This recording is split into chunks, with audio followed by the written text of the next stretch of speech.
Great. Well, thank you all so much for joining us for creating an edge to land your next job. Getting hired for a job opportunity often depends on small details that make the difference between you and other candidates.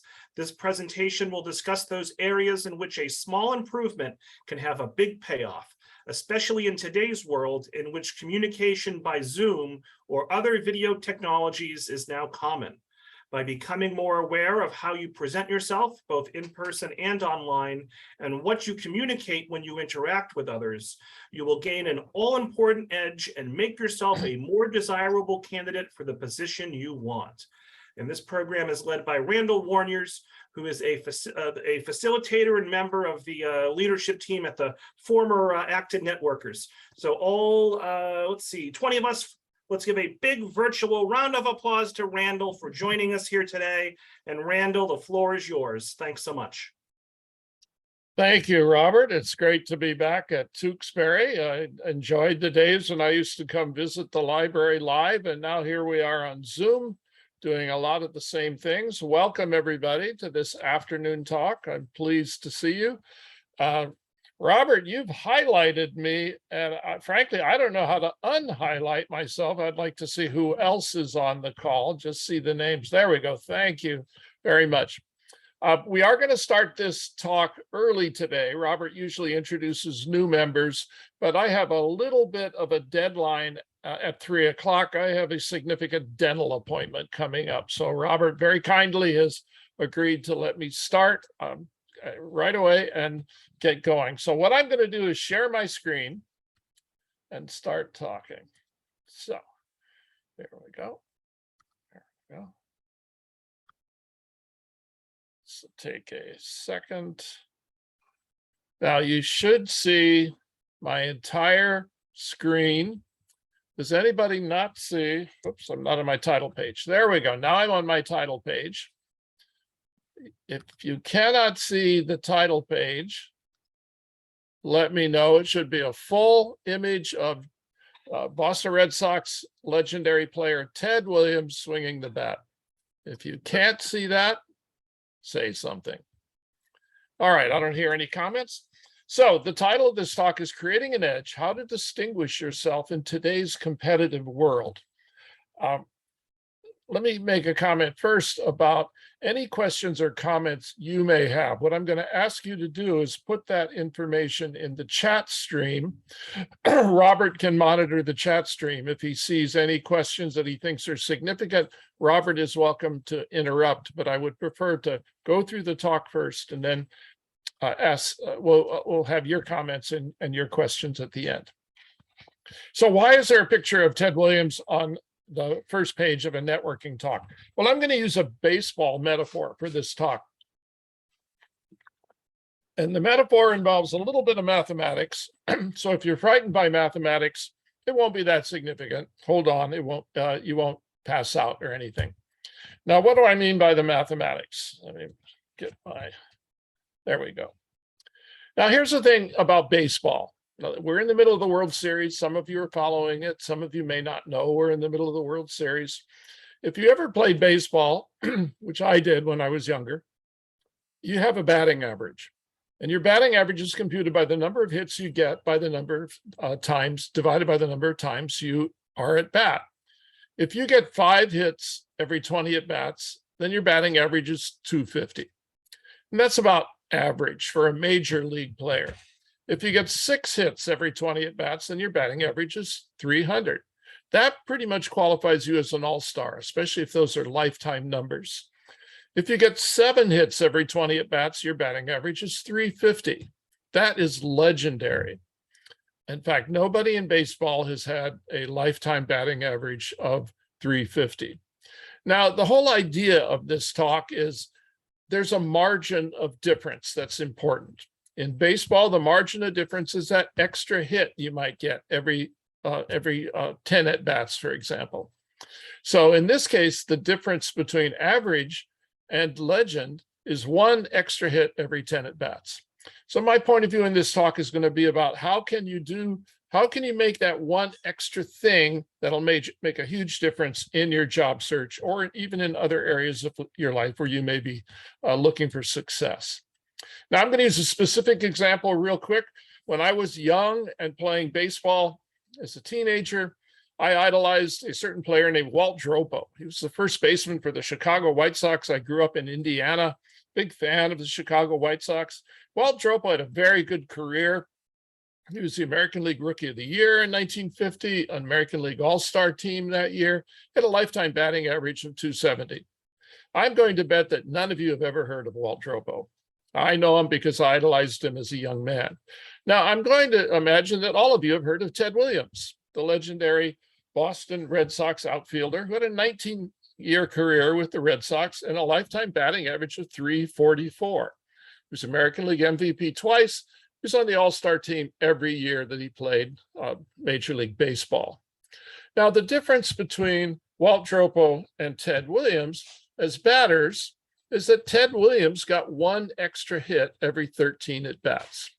He's legendary. He's one of the highest lifetime batting averages in baseball. And nobody remembers Walt Dropo, but everybody remembers Ted Williams. The margin was one hit every 13 at-bats, which seems pretty extraordinary that he could get that much. His legend was made just by that slight difference. So the point I'm going to use from this analogy in this talk is that small positive changes in lots of things can make a big difference in the success that you're looking for, particularly in a job search. So how can I create an edge? And I'm calling this an edge, that extra bit of success that will help you. I have 5 categories I'm going to talk about. First of all, make a good impression in person. Obvious. Number 2, set up a home studio for video calls. Some of you may have already done this. Some of you may not have thought about how to do it. Number 3, make a good impression on video calls. Talk about that in quite a bit of detail. Number 4, have a solid presence on social media. Number 5, improve your presentation in print. Now, many of you may look at this and say, oh, I'm already doing really well in all these. And I think that's great. If you are doing really well in this, if you're a good conversationalist, if you look good on video calls, if you make a good impression, if you're using social media, if you're good at writing, that's all great. But what I hope you'll get out of this talk is that extra margin of difference that can make you step up from really good, really well to excellence. I want you to all be in Ted Williams category in terms of your job search. So let's start off with make a good impression in person. And the thing that I recommend is master the art of conversation. Now, this should be obvious. You need to know how to talk to other people. If you're a networker, if you're going on job interviews, if you're talking to people you may be working with, you need to know how to talk to them well. And I know many people do talk well, are very good conversationalists. Some people aren't. When I was involved with Acton Networkers, we would see a lot of people come in the door at Acton Networkers who were excellent at conversation and others who were really poor, who needed coaching, needed help. So what does a good conversationalist do? They speak clearly, they speak concisely, which means they don't babble, they don't rattle on and on.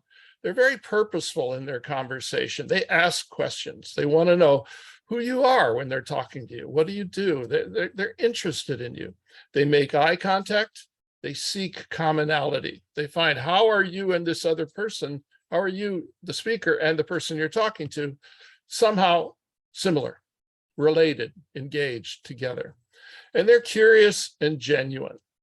I think if you sat down and thought about the people you know who are good conversationalists, they would fill all these categories, because these are the things that make a good conversationalist. Now, you may say, hey, I'm good. I'm good enough. I'm fine. I can talk to people. I talk about the weather. I talk about the Patriots. I'm fine.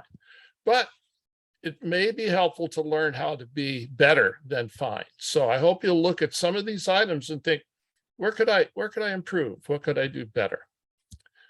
Another thing about making a good impression in person is to present yourself positively. Now, this is the category which I call how to communicate without saying a word. The clothing you wear communicates something about you. Your grooming says something about you. People notice this right away. When you present yourself positively with good quality clothing, well-groomed, people form a positive opinion of you. And this can be so crucial in finding that edge that will distinguish you from 20 other candidates or 50 other candidates for a position. So think about the message you're communicating with the clothing you're wearing and the grooming that you're doing. Do you need a haircut? Do you go several days without a shave? Do you have a beard that you haven't trimmed for a long time? Think of all those elements and give your attention and focus to the other person. Every time I meet someone who is a good communicator and a good conversationalist, I notice that they're great at giving attention to whoever they're speaking to. They don't look at their phone. They don't look off in the distance. They don't check their watch. They give you their full attention, which is very complimentary. Now, I want to talk about dental care and deodorant. Dental care is the one thing I see that older people often don't take as much care with as they could. Now, maybe I have dental care on my mind because in an hour I have a significant dental appointment. But your breath, the freshness of your breath is a very important deal breaker if it's not good. So you want to make sure that your dentist approves of what you're doing to have fresh breath. Mints are very good to help you get over a hump, but talk to your dentist about things you could do. I also think teeth whitening, especially if you're an older person, teeth whitening can help. That gives your mouth a fresher and younger look. I sound like a commercial. Now, my son, who's in his 30s and works for a company in Billerica, I asked him last night, what's the one thing you think of the people you're interviewing that they should pay attention to? He interviews lots of college students for intern positions. And he said right away, he said, deodorant. Tell them to wear deodorant. Younger people apparently don't think they have to wear deodorant. They can buy a nice suit, they can look good, but if they don't have deodorant, that's going to be noticed. So I want to underline that. Thanks to my son for bringing that detail to me. Make sure that these things are things that are good and working for you. Now, how do you find out if they're working? Ask other people. Ask people in your family. Do I need deodorant? Should I go to the dentist? How does my clothing look? Is my suit too old? Do I need a haircut? People will give you feedback, and I'll have more to say about feedback later. Now, another way to make a good impression in person is to treat every encounter as if it were an interview. Now, this may seem a little strange to some of you, but I think if you approach every conversation you have with someone, even if it's casual, someone you run into at Market Basket, an old friend you get together with for dinner or for coffee, treat it as if it's an interview and give it the same attention and focus that you'd give an interview. Two things I strongly recommend is prepare ahead of time an answer to the question, how are you? And an answer to the question, what do you do? Now, why is that important? I think because those are conversation starters. Someone will say, if you run into them, they'll say, oh, how are you? If you go, fine, that kind of stops the conversation right there. But if you go, I'm doing fine. I just came from a networking session where I talked to some people about what I'm doing. I got some good recommendations for my job search. That leads to more conversation. Similarly, the question, what do you do? You want to have a kind of package answer for what you do. A one-sentence answer is ideal. Someone says, what do you do?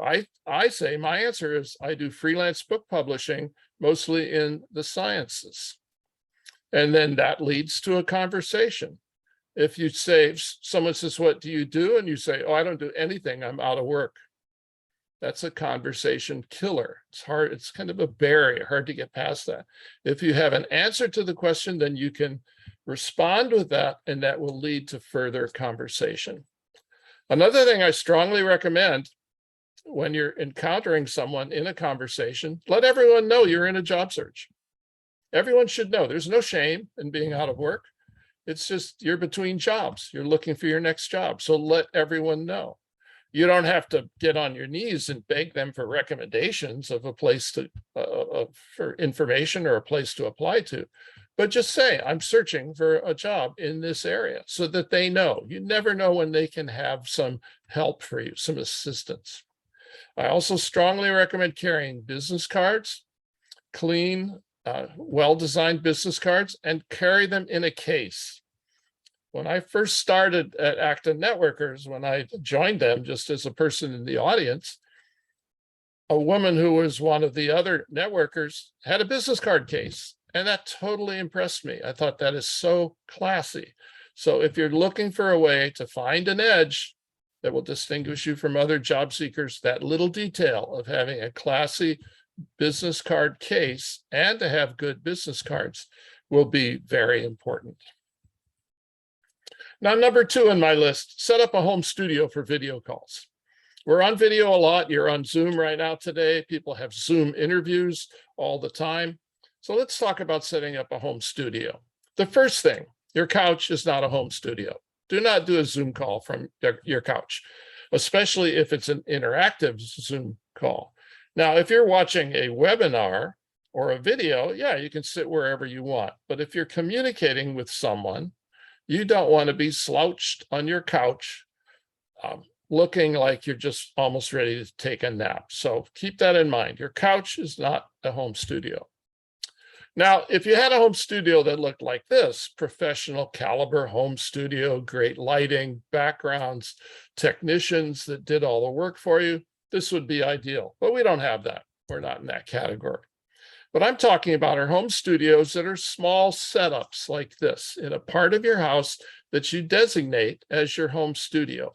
And you think about the lighting, camera position, microphones, headphones, these details that a professional studio would always have. You want to have that in your home studio as well. So let's talk about those details. First of all, good illumination. Good illumination is absolutely essential so that people can see you and see how you respond. You want to avoid bad illumination. Now, my budget didn't allow me to hire a model for these slides, so I used myself as the person in the slides. And the image on the left is an example of a really bad illumination. You're making a video call with a bright window behind you. That puts your face in shadow. You look like you're in the witness protection program. And you don't want to look that way when you're on a job interview or any kind of video call.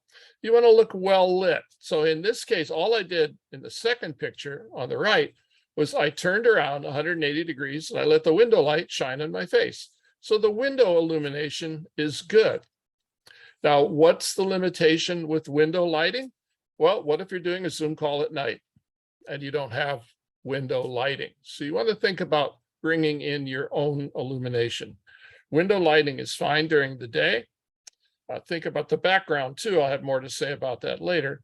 But you also want to be able to control the lighting a little more. And here's my thought. Manage your lighting like a Hollywood cinematographer.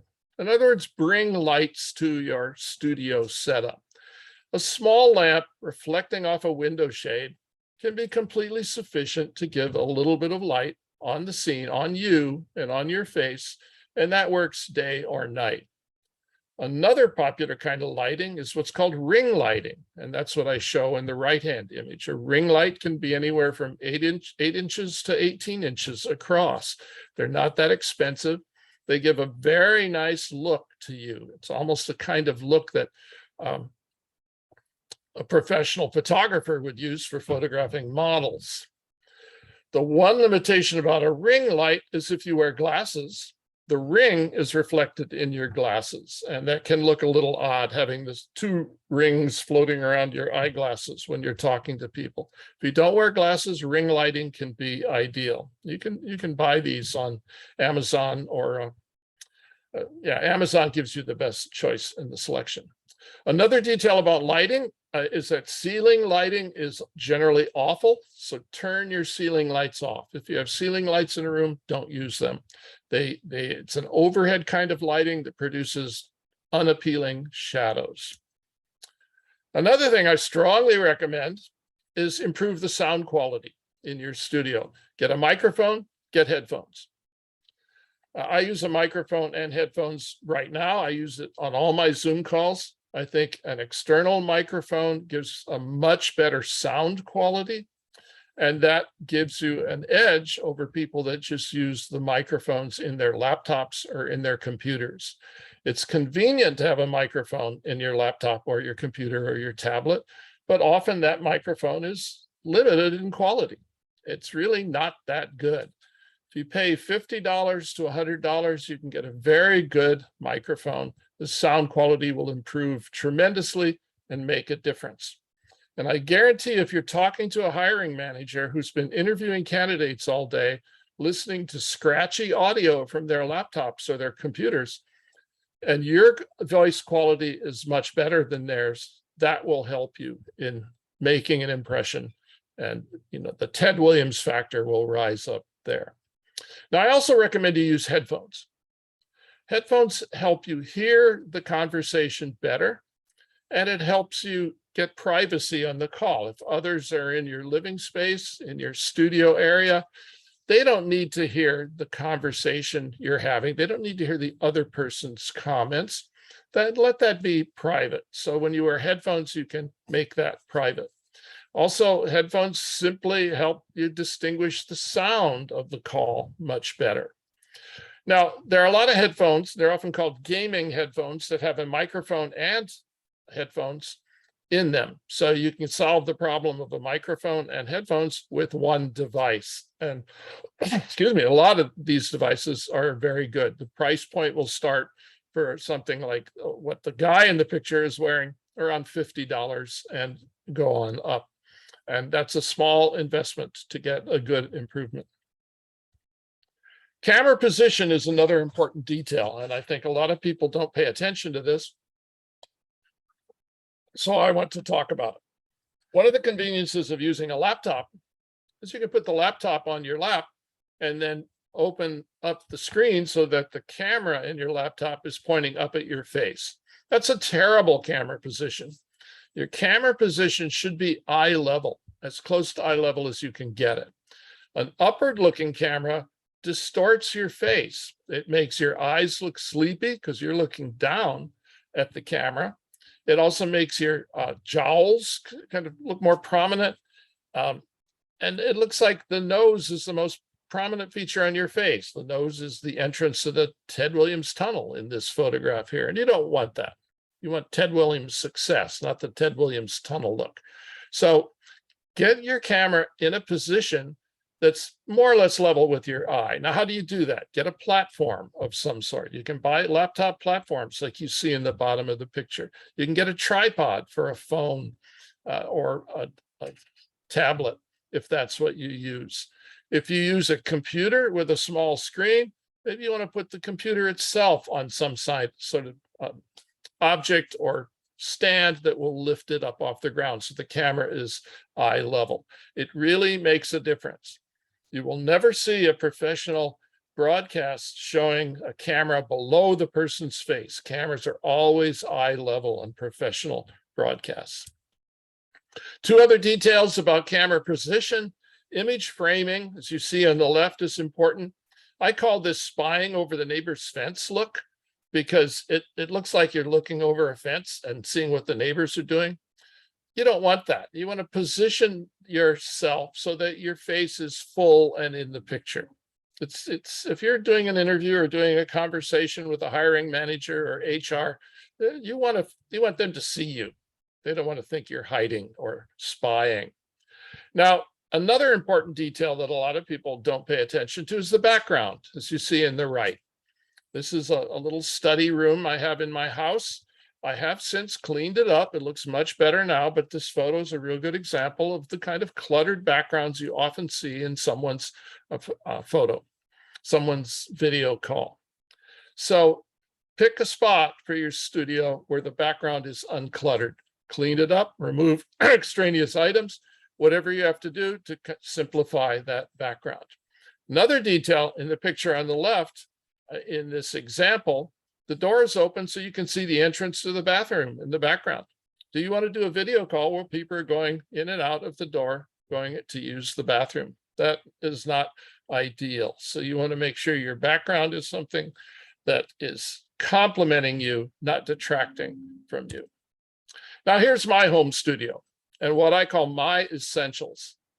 I have adjustable lighting. In the upper right corner of this picture, you see a video light that actually has an adjustable dial. I can turn the illuminance up or down as needed, depending on the ambient lighting. I have a very good microphone. That large thing you see on my desk next to the keyboard is a microphone. And I have noise canceling headphones, which are really important if there's some sort of activity on the street, or if the people that come and mow my lawn happen to be working outside, then headphones will cancel that noise so I can hear the conversation clear. Notes app is a really good tool on your computer or your laptop, or just pen and paper to make notes. And then I have water and throat drops nearby because sometimes when I'm doing a Zoom call, I get thirsty, my throat gets dry, and I want to make sure I can solve that and not let that be in the way. So think of these elements as part of your own studio setup. What can you do to make an improvement there? Because how you look when you're on a call is definitely part of how people are judging you, how they're thinking about you, positively or negatively. Now, here's another detail I want to mention. Can you do a screen capture? If you're on a Zoom call and there's some information on the screen that you might want to capture, can you capture it quickly? Can you save that? Whatever computer you use, you want to be able to do that. I know on my Mac, I do a Command Option 4, and then I can select an area. I can do that in seconds, select an area, and I've saved that to my clipboard. I can then go into an application like Photoshop and save that clipboard image of the screen. So know how to do that. I also recommend very strongly, if you're on a Zoom call, talking to someone, that you have their phone contact information as well, just in case something happens. For example, losing power. That did happen to me several months ago. I was 20 minutes away from giving a talk for the Concord Library. My neighborhood power went out, and I needed to call the coordinator at the Concord Library to let her know that, oh, I don't have any power. I can't give a talk because there's no power in the neighborhood. Now, how do you get all this stuff to the point where you know it's going to be working for you positively? Practice, practice, practice. Record yourself or do Zoom calls with a friend or a family member and see how you look and sound. How do you come across when you're doing a Zoom call with others?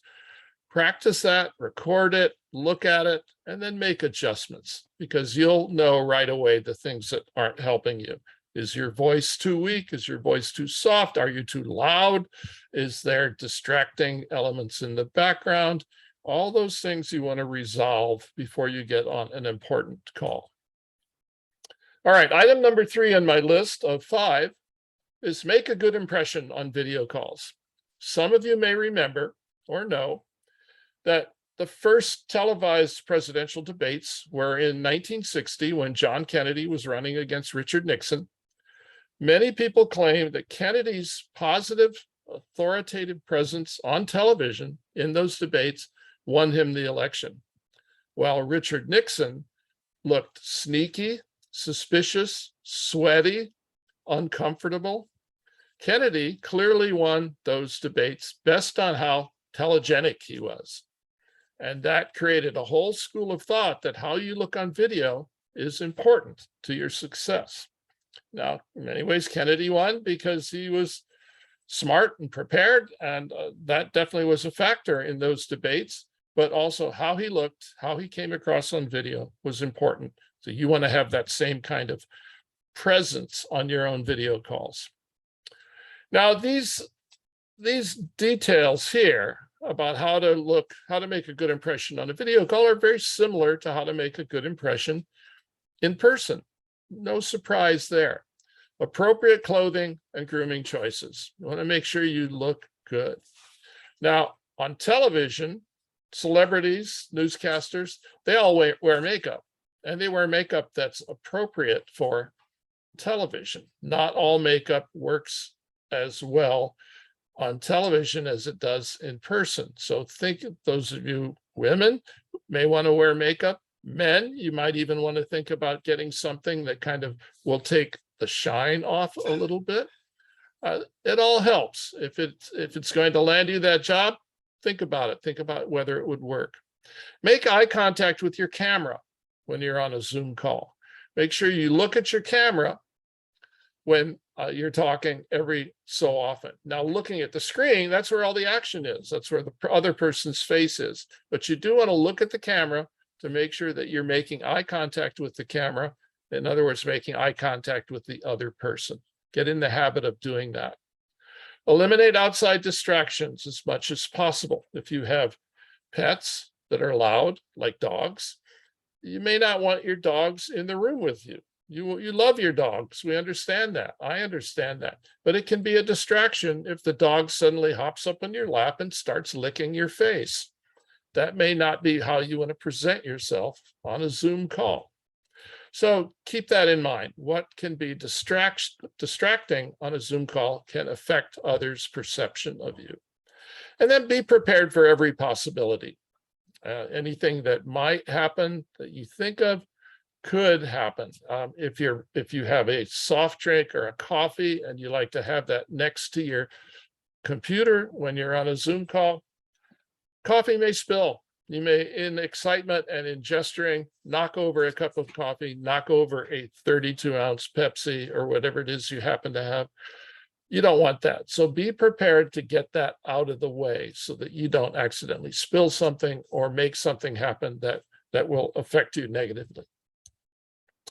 Now, speaking, I think probably the most effective way of presenting yourself positively is to speak well. And that means speaking clearly, concisely, forcefully. Now, how do you learn if you're good at speaking in video calls? Record yourself. There's lots of ways to record yourself. You can speak and record yourself on a cell phone. Cameras today allow you to record yourself when you're speaking. You especially want to get rid of those halting stops with the uhs and the ums and the you knows. Those are not helping you.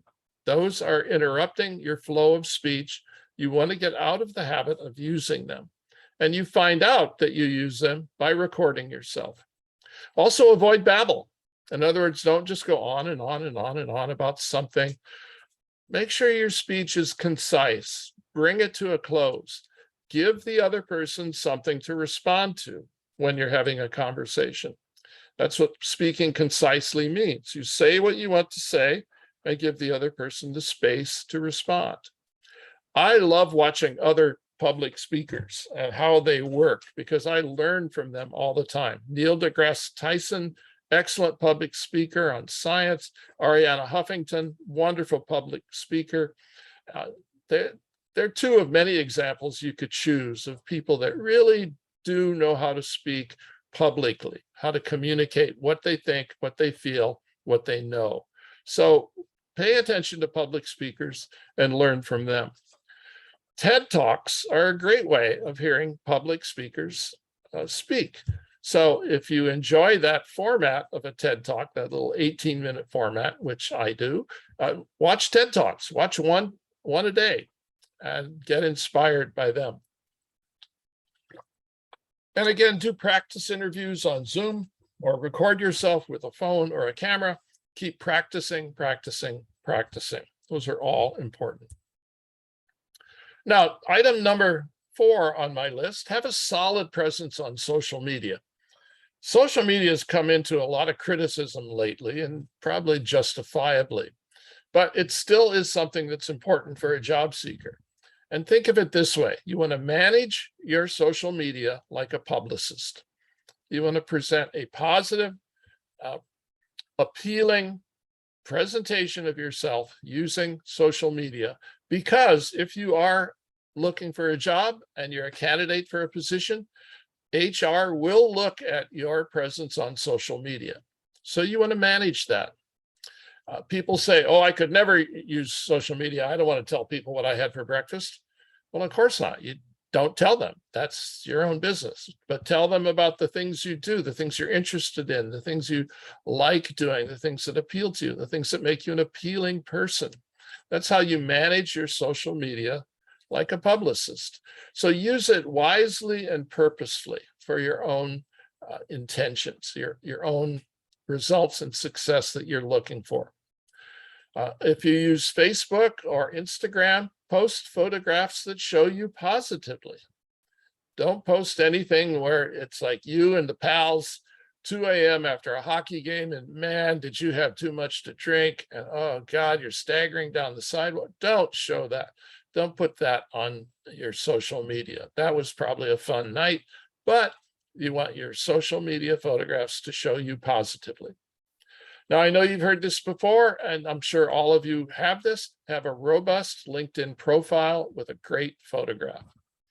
And my good friend, John Dwyer, who I know from Acton Networkers, has a great photo here, his LinkedIn photo. And a friend of mine from her college days, who's now a professor at the University of North Carolina, this is her LinkedIn photograph.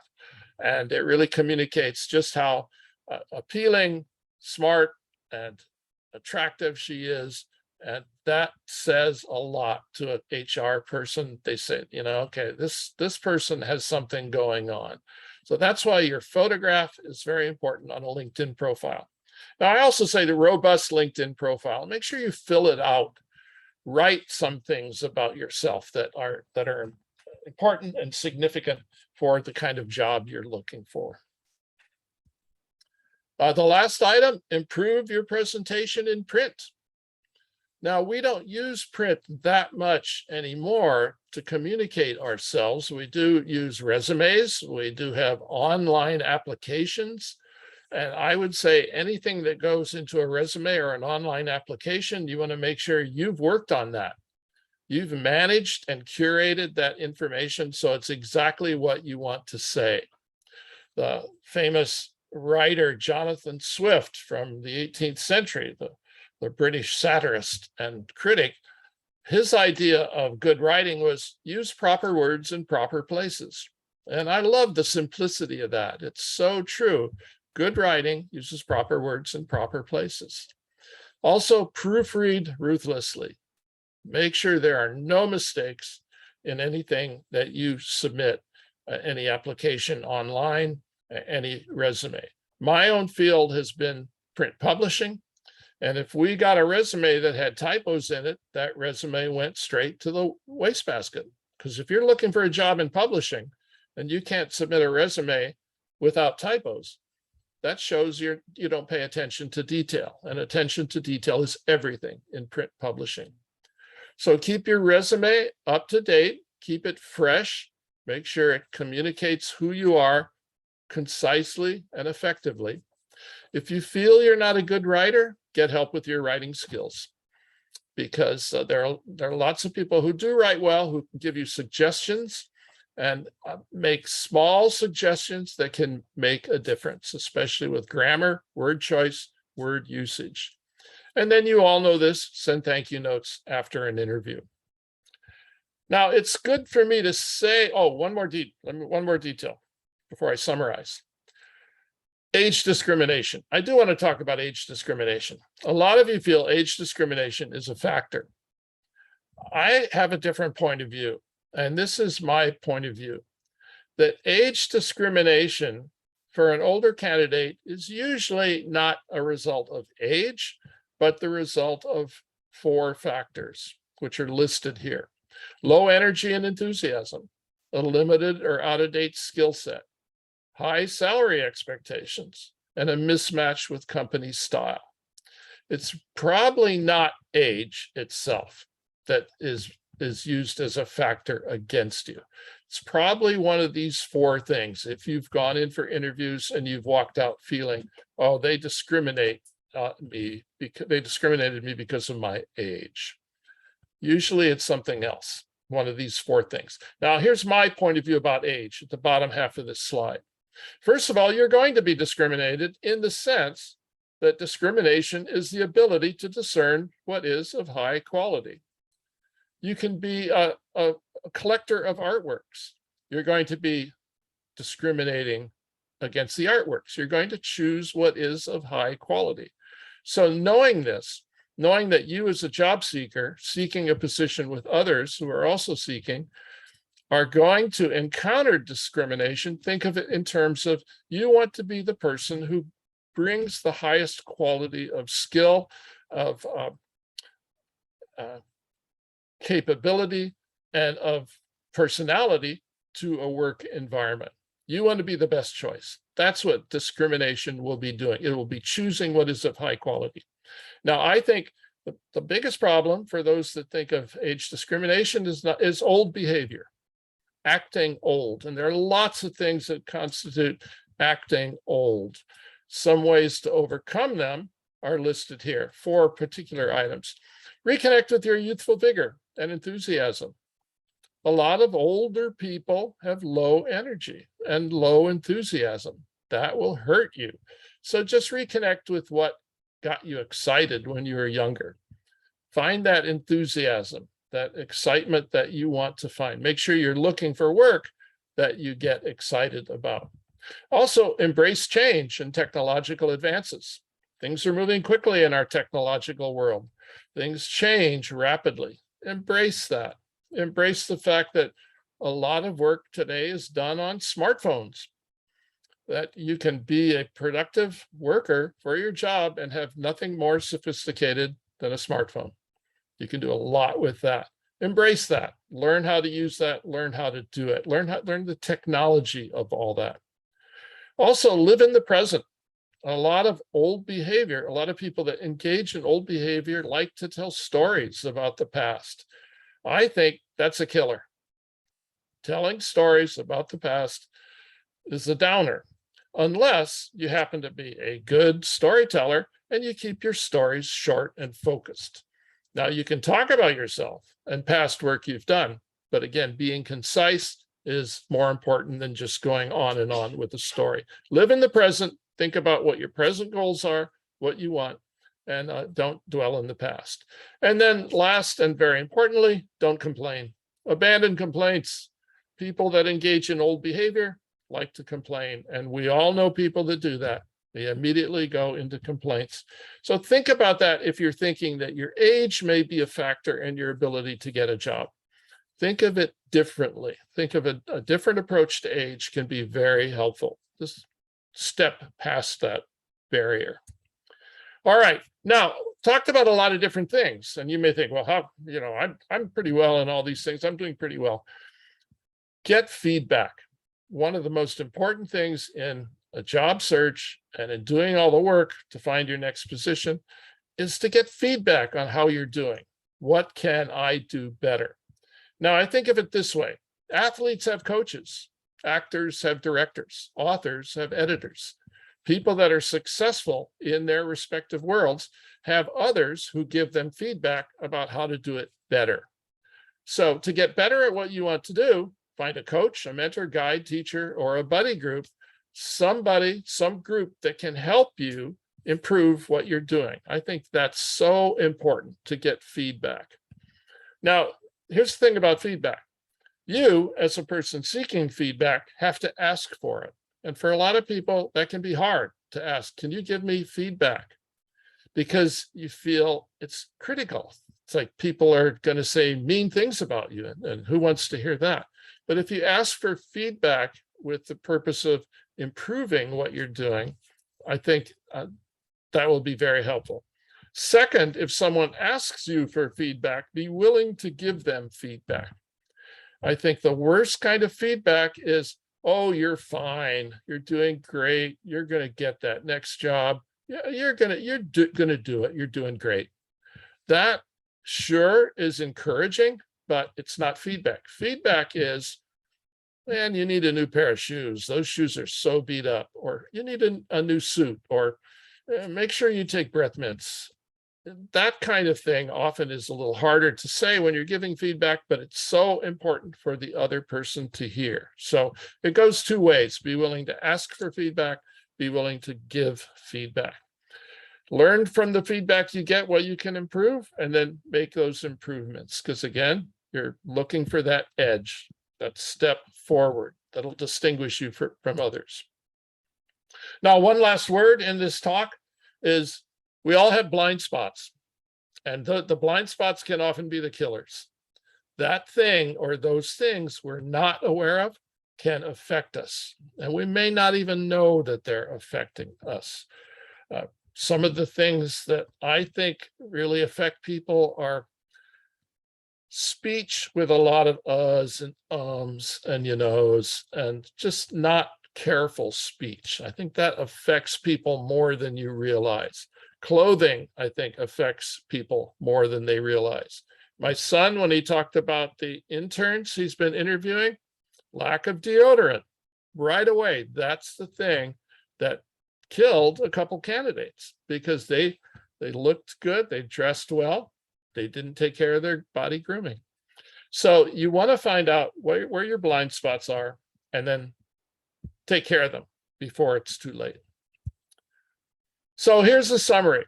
Whole idea of this talk is get an edge, find those things that you can improve them, gain an edge, get the hit, score the run, win the game. And win the game is the result you want, which in the case of seeking your next job, is finding that job, finding that position, finding your place in the world and going on from there. So I have one last thing to say to you, and that's thank you for your attention. Any of you who would like to contact me, this is my email address. I'll be happy to send you a PDF of these slides if that's what you'd like. And let's open it up for comments and questions. Let me stop my screen share and go back to Robert and the rest of the attendees. Yeah, great job, Randall. Excellent job. Let me turn my video on here. So great job. Let me read you some of the questions. And folks, if you have any questions, please get them into the chat. Randall will be with us for the next 10 minutes or so. Let me see here. Joyce asks, is it true that if a candidate's resume uses at hotmail.com, so if they have a Hotmail email address, is that considered, quote, old behavior, and could that lead to age discrimination? That's a great question. And yes, Hotmail, what I've heard and what we used to recommend at Acton Networkers is don't use Hotmail, don't use AOL.com, don't use Yahoo, because those are all older domains and they're viewed as older. Gmail is great, or getting your own domain. It's pretty easy to get your own domain. I have my own domain, for example, warniers.net, and I have my own email on that domain, but I like to use Gmail because Gmail solves some other problems. So I would say get a Gmail account. That's more up to date. Another problem with AOL, Yahoo, and Hotmail is that many of these filtering software devices that accept resumes will immediately reject resumes from Hotmail, AOL, or Yahoo because of spam. So you don't know if the application tracking process is eliminating you right up front. I would recommend get a more modern email address. Ed notes, and Ed is a career coach who we're going to hear from, I believe, next month. But yes, says, nice to have Ed on the call. Hi, Ed. Always nice to have Ed on the call. Ed says, I judge submissions for the CPRW certification. The applicant submissions are supposed to represent their best work, but you wouldn't believe how many typos I see in their submissions. I would believe. I know that poorly written material really is a killer. So make sure you proofread your documents, get others to proofread as well. Cindy says she uses the blur feature for the background when interviewing. Jana asks, what does the speaker think about blurring the background on the video? What are your thoughts there? Also a great question. My thought is to have your own background rather than using a video background or a blurred background. One of the problems of using one of these video backgrounds, a process background, is if you move your head from side to side, the image has a slow refresh rate, so it looks kind of comical. I'm sure you've seen this. Someone will put a beach scene from Hawaii behind them, and then you move your head from side to side, and it just looks awkward. So I would say have a real background. If you have a particular image you like, I notice Ellen McDonald is sitting in front of the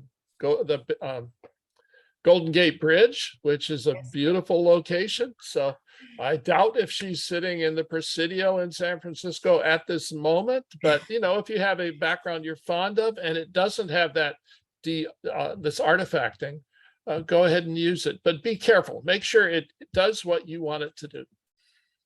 Yes, thank you. Teresa says, thank you, Randall. I like how specific the tips and ideas were. Yes, a lot of practical advice that I think can be implemented immediately. I got to go take a shower. I've showered. Got to go shave and get my hair cut, I guess, and improve my lighting and get a headphones. I was taking notes as you were going, Randall. Cindy says, I had a virtual interview last week, and for some reason, Microsoft Teams wouldn't let my video be seen. At least the interviewer said a technical issue seems to occur every other interview that she has. Yeah, Randall, how would you suggest going about when you're having technical difficulties during a job interview that is online? And perhaps the issue is on their end and not your end. Yeah, that's a great comment from Cindy. And I hear a lot of people complain about Microsoft Teams. And so Cindy's complaint is one of many. But the fact is that they might have had a technical issue at their end. They couldn't get her video. At least they got her audio. So that's when it's really important to be a good, clear communicator. If they can hear you, then your audio communication becomes so important at that point. So I would say this is also a case when you want to be flexible and you want to be able to respond to the situation and do the best you can in that situation, because these things do happen. And try not to curse Microsoft Teams too loudly when you're on a Teams call. Folks in the chat are agreeing with you regarding your take that Hotmail is outdated. Cindy notes that she sees the interviewers are generally blurring their backgrounds as well. Yeah, I don't really see any additional comments or questions, and we are approaching 3 o'clock. Osmena says, my Mac has wide angle and I would prefer closer. Is there a way to go at it? Yeah, that's a good, yeah. That's a great observation. I would say that to get the perspective you want on your video camera, you may have to buy a separate camera that can adjust the focal length of the lens. My Mac as well, if you can see my image, it's a wide angle image. That's just what comes built in. So if you want something that will zoom in more on your face, then you need to change the focal length of the lens. That would be a separate lens. And there are a number of them out there on the marketplace. Let's see. I think that is it for questions and comments. Randall, do you have any last words for the group before we wrap up? Yeah, another thing I thought of as I was preparing just before the talk, I thought, be willing to go back to school. Now, by that, I mean, be willing to do online videos, online training, pursue something like LinkedIn Learning, which is the old lynda.com. There are lots of video resources that are very helpful in just learning how to do many of the things I talked about and many other things, specific things to a job field. So use the internet and use video training available on the internet to your advantage, because that can be very helpful. That can help you gain that edge that other candidates may not have. And that's the whole goal. You want to be the Ted Williams of your job search progress. You want to be the champ, the legend that gets the result you want. So that would be about the final thing I would say. Go to school, take advantage of online resources, talk to people, have fun, and become that polished speaker that you always wanted to be. And now I see my friend John Dwyer is on the call, and I'm going to ask John Dwyer. We have a couple minutes before I need to sign off. Anything you'd like to say about this whole process of creating an edge? Unfortunately, Randall, I only saw an email about 5 minutes Oops, John, we can't hear you. I put John on the spot and try again, John. You should be hearing me. Yeah, go ahead and speak. Okay. What I would also, I might add in terms of the training oneself is that don't overlook community colleges and local state schools can be very reasonable, even free if you're at a certain age. And as much as we seem to love virtual learning, there's nothing quite like being around a bunch of other people as you're learning at the same time. That's a great way to meet people. Great point. And also, I know John takes college classes, and you get to meet younger people. You get to find out what they think, what they're using, how they're doing their job searches, and that can be invaluable. All right, Robert, that's about all I have to say. It's great to see so many people on the talk. Thank you all for all your questions. Excuse me, Randall. Oh, I hear someone speaking. Who's speaking? Hi, this is Joanna. I just posted one last question in the chat. All right, Joanna, let's see what you're saying. Thank you. Thank you, Randall.